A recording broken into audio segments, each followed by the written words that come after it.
All right, let's jump right into this explainer. Today, we are going to geek out over the meticulous architecture of intimacy. We're going to deconstruct Claudia Reid's novel Taste of Her Name to see exactly how she engineers an absolute masterclass of an emotional healing arc right from the ground up. If you've ever found yourself wondering how an author manages to keep you hooked on every single glance and breath, well, you are definitely in the right place. To really unpack this, we have to look at the author's primary tool, which is her 30-day emotional beat map. Now, this isn't just some random calendar. It is a tightly controlled structural blueprint. By treating this 30-day journal format as the foundation, we can analyze the pure craft of the storytelling.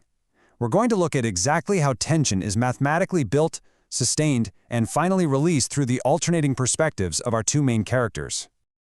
So, here is our roadmap for the explainer. We'll start off with the anatomy of the slow burn, move through Act 1's spark, then into Act 2's deepening connection.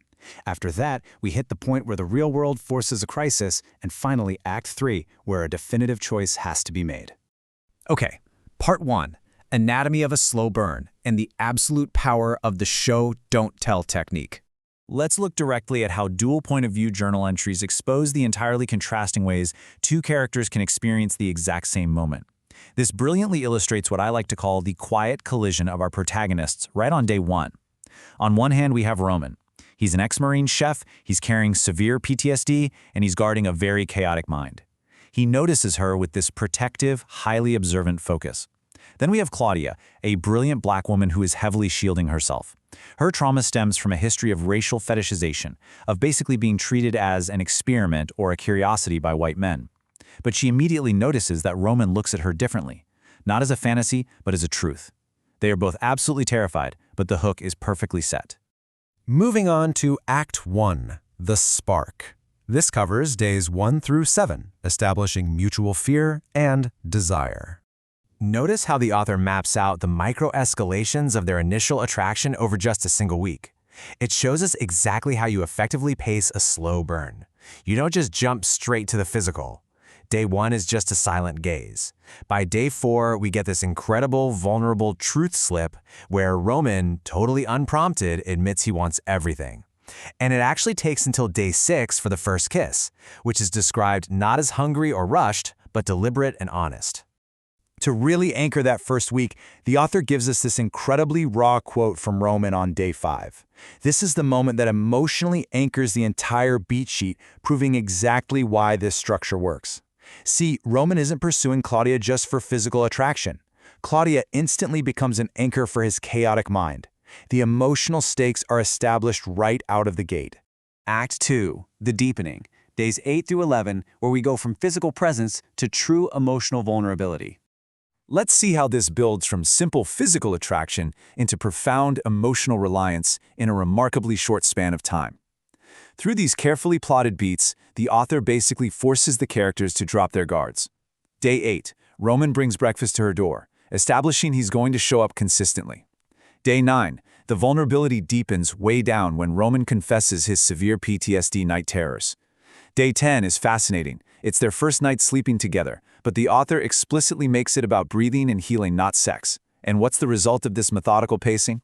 On day 11, Claudia hands over a spare key.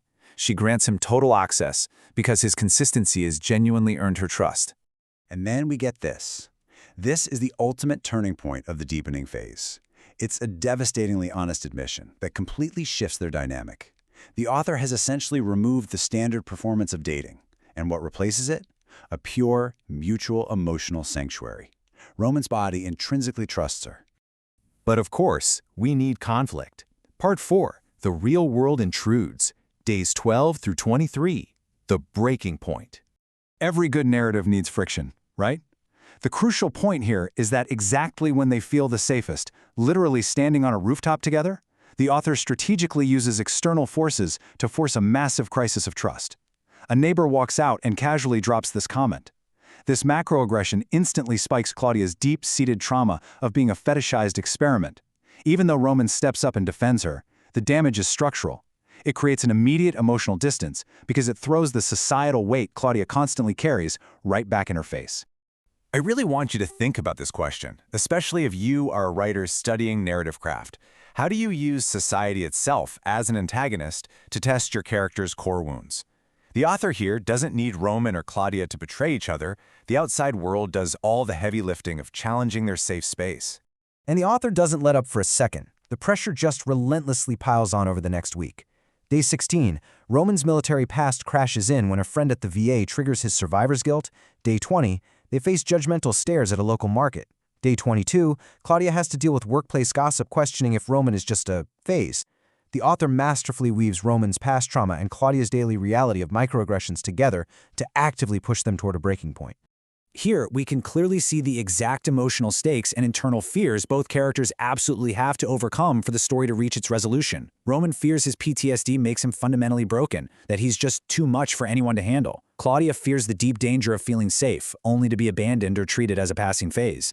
The external world has violently activated every single one of these internal fears. Which brings us to Act 3, The Choice, days 24 through 30, framing love as a decision. As we enter the final act of this structural breakdown, we get to see how the author actively resolves all that incredible tension built over the previous 23 days. This beautiful climax happens on days 24 and 25, and it's actually sparked by the arrival of Claudia's sister Tasha. Tasha fiercely interrogates Roman, serving as the ultimate catalyst.